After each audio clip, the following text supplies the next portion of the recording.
નમસ્તે વિદ્યાર્થી મિત્રો, આજે આપણે જે સામાજિક વિજ્ઞાન છે એમાં ભારત સ્થાન ભૂસ્તરીય રચના અને ભૂપૃષ્ઠ 14 નંબરનો પાઠ છે. આપણે ભૂપૃષ્ઠ 1 વિશે 13 નંબરના પાઠમાં સમજી ગયા. હવે 14 નંબરના પાઠમાં આપણે આપણી જે ભૂસ્તરીય રચના છે એની વિશે વાત કરીશું. આપણે જે વાત કરી હતી 13 નંબરના પાઠમાં કે વિશ્વમાં આપણા દેશનું સ્થાન છે એ ખૂબ વિશાળ છે. આપણો દેશ પણ એક આગવું સ્થાન ધરાવે છે. બધી જ રીતે સાંસ્કૃતિક, પ્રાચીન અને બધી જ રીતે આપણે લોકશાહી ધરાવતો આપણો સૌથી મોટો દેશ છે અને આપણી સંસ્કૃતિનો પણ સમન્વય થયેલો છે, જે આપણે આના પહેલાંના જે 13મા નંબરના પાઠમાં જોઈ ગયા. આપણું સ્થાન ભૌગોલિક દ્રષ્ટિએ ક્યાં છે, જે ઉત્તર ગોળાર્ધમાં આવેલો છે, એશિયા ખંડનું દક્ષિણ ભાગમાં વિસ્તરેલો છે, અને અક્ષાંશ વૃત્તાંત કર્કવૃત ક્યાંથી પસાર થાય છે, આ બધી જ વાત આપણે પાઠ 13માં કરેલી છે, જે આપણે આના પહેલાંના ભાગમાં સમજી ગયા છીએ. હવે આપણે આમ જોઈએ ભૂપૃષ્ઠની દ્રષ્ટિએ તો આપણો દેશ છે એ વિવિધતાના આધારે ભારતના 5 પ્રાકૃતિક વિભાગોમાં છે. એક છે ઉત્તર પર્વનો પર્વતીય દેશ, બીજો ઉત્તરનો વિશાળ મેદાની પ્રદેશ, ત્રીજો દ્વીપકલ્પી ઉચ્ચ પ્રદેશ અને ચોથો તટીય મેદાની પ્રદેશ. આમ દરિયા કિનારાનો આપણો મેદાની પ્રદેશ છે એને છેલ્લો 5મો છે દ્વીપ સમૂહો. બરાબર, આ વસ્તુ આપણે આના પહેલાંના પાઠમાં જોયું છે કે આપણું દેશનું સ્થાન ક્યાં છે. હવે આપણે આજે જે સમજવાનું છે એ આપણા દેશની જે ભૂપૃષ્ઠ રચના છે, ભૂસ્તરીય રચના છે, એના વિશે વાત સમજવાની છે. તો ચાલો આપણે આ પાઠ ચાલુ કરીએ. પૃથ્વી પર આવેલા અનિયમિત અને ઉર્ધ્વ આકાર ધરાવતા ભૂમિભાગની વિષમતાનો ભૂપૃષ્ઠ કહેવાય છે. આ વિષમતાઓને ભૂપૃષ્ઠ કહેવાય છે, જેમાં પર્વતો, ઉચ્ચ પ્રદેશો, મેદાનો વગેરેનો સમાવેશ થાય છે. વિદ્યાર્થી મિત્રો, તમે જે 14.1 જે ભૂપૃષ્ઠના સ્વરૂપો છે એ પર અહીંયા આગળ તમને જે ચિત્ર દેખાડવામાં આવ્યું છે એ જોશો તો તમને ખબર પડશે કે આમાં પર્વતો છે, જ્વાળામુખી છે, ઢાળવાળો પ્રદેશ છે, રણ છે, દૂન છે, નદી છે, બેસિન છે. ને આ બેસિન વિશે પણ આપણે વાત કરી હતી કે નદીમાં કેવી રીતે પ્રવાહ વહે છે અને એમાં બેસિન જેવો આકાર ધારણ કરે છે, એને બેસિન કહે છે.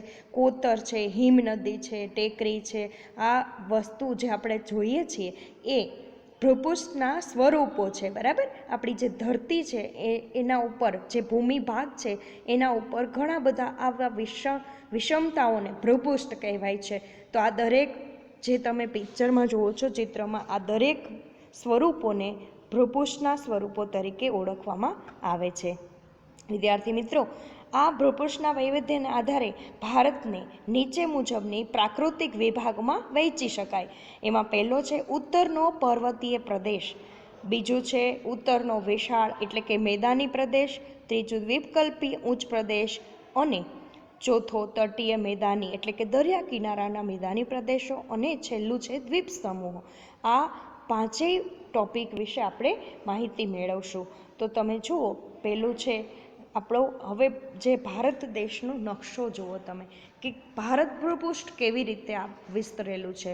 આ ભારત ભૂપૃષ્ઠનો આપણો જે ભારતનો નકશો જોશું તો આપણને ખ્યાલ આવશે કે ઉત્તરનો પર્વતીય પ્રદેશ છે એ ભારતનો ઘણો જ મહત્ત્વનો પ્રાકૃતિક પ્રદેશ છે. અને આ જે પ્રાકૃતિક ઉત્તર પ્રદેશ છે એમાં કેવી રીતે જોઈ શકાય છે કે આપણે આ પ્રદેશને પૂર્વ દિશામાં લગભગ 24 કિલોમીટર લંબાઈમાં પથરાયેલી હિમાલય પર્વત શ્રેણી કહેવાય છે. તમે તમારા જે સામાજિક વિજ્ઞાનનું પાના નંબર 106 ઉપર જે ભારત દેશનો નકશો આપ્યો છે એ જોશો તો ખ્યાલ આવી જશે કે એમાં 24 કિલોમીટર લંબાઈમાં પથરાયેલો છે હિમાલય પર્વત શ્રેણી કહેવાય છે. તે ચાપ આકાર ધરાવે છે અને તેની પહોળાઈ 240 કિલોમીટરથી 320 કિલોમીટર વચ્ચે વધઘટ રહે છે.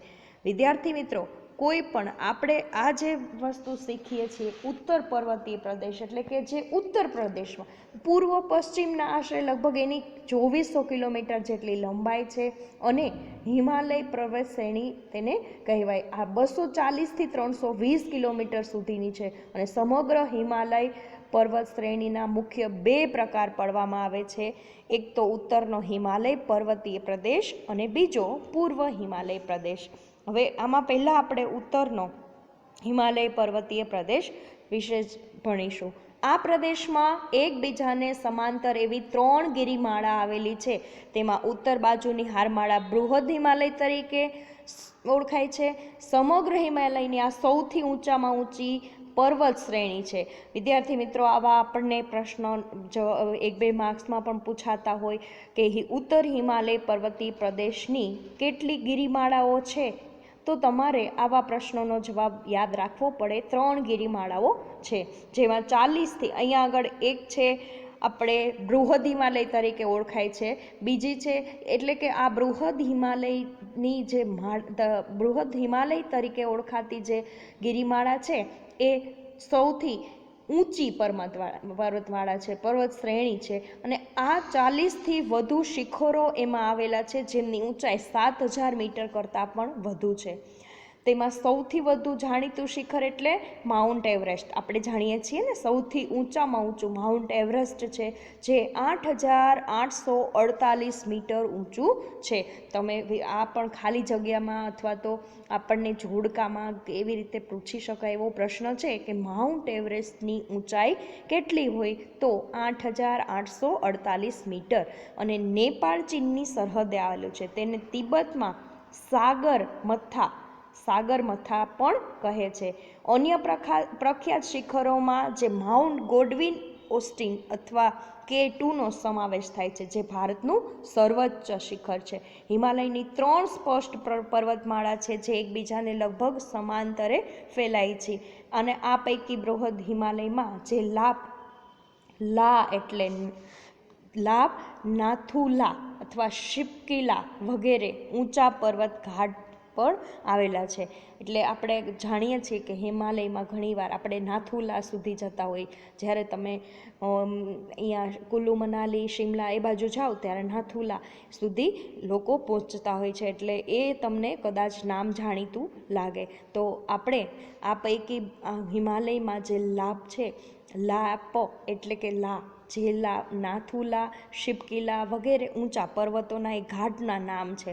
પછી પવિત્ર યાત્રાધામ ગણાતું આપણું પ્રખ્યાત માનસરોવર પણ ચીન એટલે કે આ પણ હારમાળામાં જ આવેલું છે, જે આપણને અહીંયા આગળ જાણીશું. તો આપણે આ વસ્તુ યાદ રાખવી પડે કે ઉત્તરનો હિમાલય પ્રદેશ છે, જે પર્વતીય પ્રદેશ, એ ખરેખર એકબીજાને સમાંતર એવી 3 પર્વત શ્રેણીઓનો છે. સૌથી ઉત્તર તરફની પર્વત શ્રેણી બૃહદ હિમાલય તરીકે હિમાદ્રી પણ કહી શકાય, એને હિમાદ્રી તરીકે પણ ઓળખવામાં આવે છે. આમ હિમાલયના ઊંચા શિખરો આ પ્રદેશો આવેલા છે એની વાત કરી. અને એ સમજવું આપણે પડે કે આપણો જે હિમાલય ઊંચો શિખર, જે ઊંચો પ્રદેશ છે, એમાં નેપાળની ચીનની સરહદે માઉન્ટ એવરેસ્ટ આવેલું છે, જેની 8848 મીટરની ઊંચાઈ છે. શિખર સૌથી વિશ્વનું સર્વોચ્ચ શિખર છે. અને ભારતનું સૌથી સર્વોચ્ચ શિખર માઉન્ટ ગોડવિન ઓસ્ટિન તરીકે, એટલે કે માઉન્ટ ગોડવિન ઓસ્ટિન પણ 8611 મીટર પર આવેલું છે. હિમાલયમાં શિપકીલા, જેલાપાલા, નાથુલા વગેરે મહત્વના ઘાટ છે. અહીં પ્રખ્યાત પવિત્ર યાત્રાધામ માનસરોવર આવેલું છે, જે આપણે યાદ રાખવું પડે દરેક બાબતમાં આપણે જોઈએ.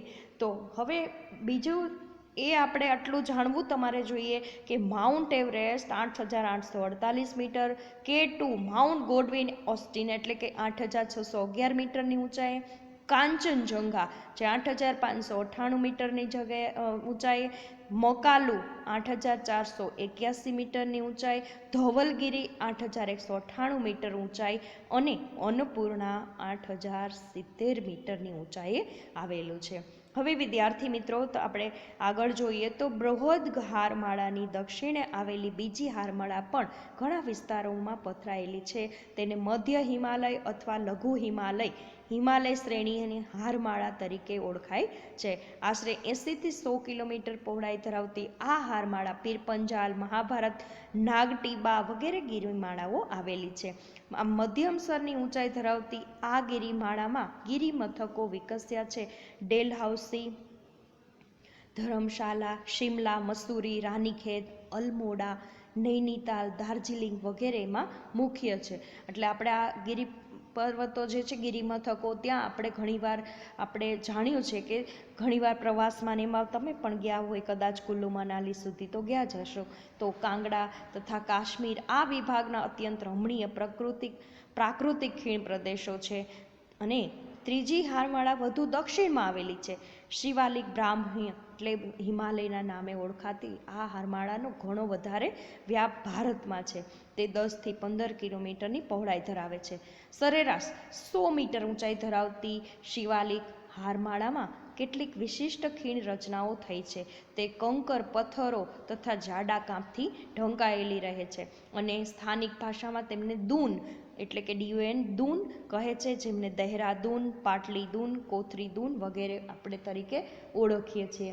તો વિદ્યાર્થી મિત્રો, હિમાદ્રીની દક્ષિણમાં મધ્ય હિમાલય તથા હિમાલયની શ્રેણીમાં જે આવેલી છે, 80થી 100 કિલોમીટરની ઊંચાઈ છે આ હિમાચલની, અને 1700થી 4500 મીટર છે એની ઊંચાઈ. અને આ ક્ષેત્રમાં પીર પંજાલ, ધોલાધાર, નાગટીબા, મહાભારત જે શ્રેણીઓ છે એની વાત અહીંયા કરી. ઉત્તર ભારતમાં બધા જ હવાખાના સ્થળો છે તેમજ જાણીતા યાત્રાધામો છે અને પર્વત શ્રેણીમાં આવેલા છે, જેથી આપણે એને એક પ્રાકૃતિક દ્રષ્ટિએ ખૂબ જ એવા અને આહ્લાદક લાગતા આવા રમણીય સ્થળ તરીકે, યાત્રાધામ તરીકે પણ ઓળખાય છે.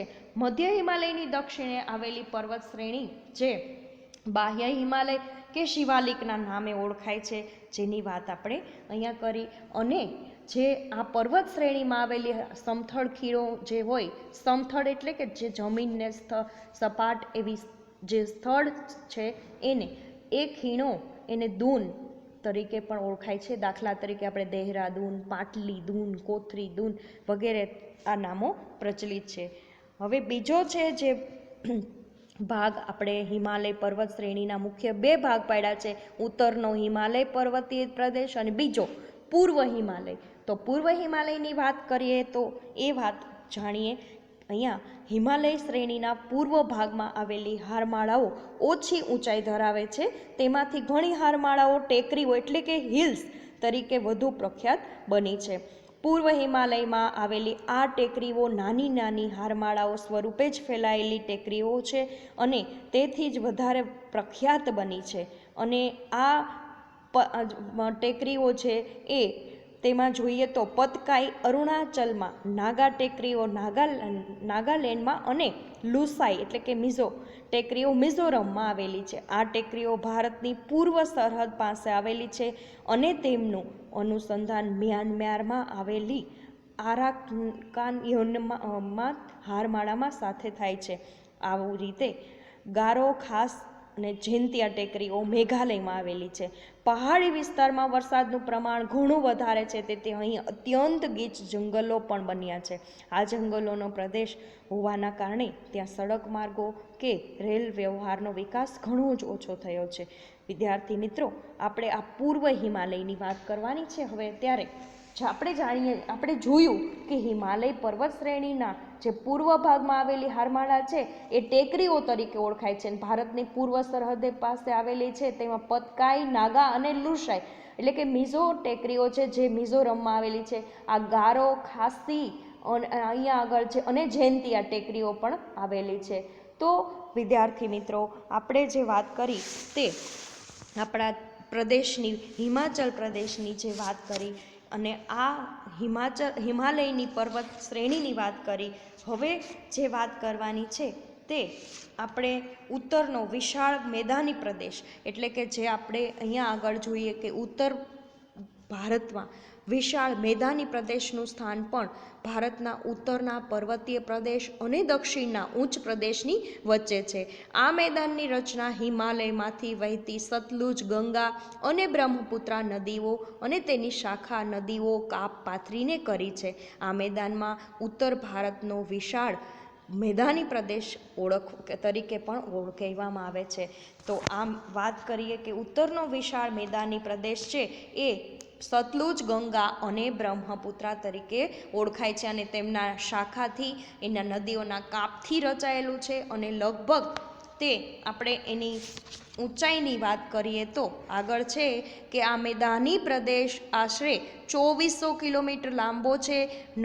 આ નદીઓએ બનાવેલા દુનિયાના સૌથી મોટા મેદાન તરીકે તેની ગણના થાય છે. પૂર્વ ભાગ કરતાં પશ્ચિમ ભાગ વધુ સાંકડો છે. આ મેદાન લગભગ સપાટ છે. તેના કોઈ પણ ભાગની ઊંચાઈ સમુદ્રની સપાટીથી 180 મીટર કરતાં વધુ નથી. દિલ્હી પાસે આ મેદાન સાંકડું છે. દિલ્હીની પશ્ચિમ બાજુએ સતલુજનું અને પૂર્વ બાજુએ ગંગાનું મેદાન આવેલું છે. આથી દિલ્હીને ગંગાના મેદાનનું પ્રવેશદ્વાર તરીકે ઓળખવામાં આવે છે. અને આ મેદાન ભારતનો સૌથી વધુ સમૃદ્ધ પ્રદેશ ગણાય છે. દિલ્હી, આગ્રા, કાનપુર, લખનઉ, અલ્હાબાદ, વારાણસી, પટના, કોલકાતા વગેરે મહત્ત્વના શહેરો આ પ્રદેશમાં આવેલા છે. વિદ્યાર્થી મિત્રો, આપણે આ ઉત્તર પ્રદેશ જે વિશાળ મેદાની પ્રદેશ છે એની વાત કરીએ તો આ પ્રદેશ સતલુજ, ગંગા અને બ્રહ્મપુત્રા તેમજ તેમની શાખા નદીઓથી કાંપથી રચાયેલું છે. બરાબર, નદીઓનો જે કાંપ હોય એનાથી બનેલું છે. તે લગભગ 2400 કિલોમીટર લાંબો છે એમની વાત કરી. દિલ્હીની પશ્ચિમે સતલજનું અને પૂર્વે ગંગાનું મેદાન આવેલું છે વાત થઈ. અને ગંગાના મેદાનનું જે પ્રવેશદ્વાર દિલ્હીને કહેવામાં આવે છે. તમારે આવી ખાલી જગ્યા પૂછાય તો તમારે યાદ રાખવું પડે કે દિલ્હીને ગંગાના મેદાનનું પ્રવેશદ્વાર તરીકે ઓળખવામાં આવે છે. આ મેદાનમાં દિલ્હી, આગ્રા, કાનપુર, લખનઉ, વારાણસી, પટના, કલકત્તા જેની વાત આપણે કરી કે આ દરેક મોટા શહેરો આવેલા છે. હવે છે આગળ સિંધુ નદીની. સિંધુ છે એ તેની શાખા નદીઓ ઝેલમ, ચિનાબ, રાવી, બિયાસ, સતલુજ હિમાલય ક્ષેત્રમાંથી નીકળે છે. અને સિંધુ નદી પશ્ચિમ તરફ વહીને ઝડપી વળાંક લઈને દક્ષિણ તરફ વહી આરબ સાગરને મળે છે.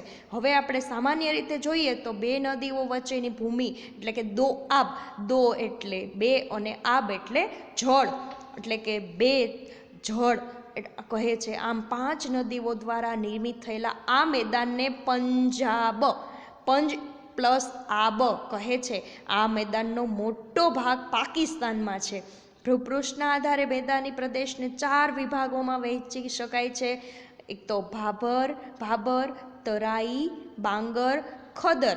સિંધુ નદીથી તીસ્તા નદી સુધી શિવાલિકની તળેટીમાં કંકર પથ્થરોની એક પાતળી પટ્ટી નદીના પ્રવાહને સમાંતર ગોઠવાયેલી છે. આ પટ્ટી લગભગ 8 થી 16 કિલોમીટર પહોળી છે. તેને ભાબર કહે છે. ભાબર પછી તરાઈનું ક્ષેત્ર આવે છે જે વધારે ભીનાશવાળું અને દલદલીય છે. અહીં ગીચ જંગલો તથા વિવિધ વન્યજીવો જોવા મળે છે. અને મેદાનના જૂના કાપને બાંગર કહે છે. નિરંતર થતા જતા કાપના નિક્ષેપને કારણે સોપાન આકાર જેવું બને છે.